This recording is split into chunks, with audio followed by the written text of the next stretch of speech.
5000 ரூபாய் எல்லாருக்கும் கிரெடிட் பண்ணிருப்பாங்க. அந்த விஷயத்த பெரும்பாலும் பேசப்பட்ட ஒரு விஷயம்.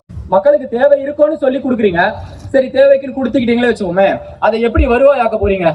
தமிழக அரசாங்கம் பெரும்பாலும் நம்பி இருக்கிறது சேவை துறை, அதாவது சர்வீஸ் செக்டார் மட்டும்தான்.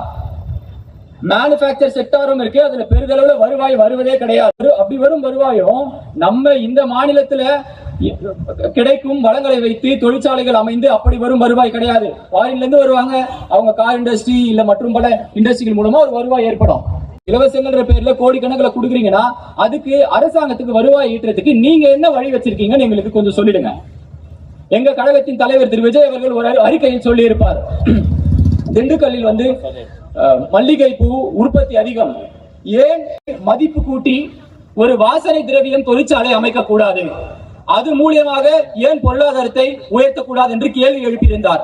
அதற்கு இந்த ஆட்சியாளர்களிடம் பதில் என்ன?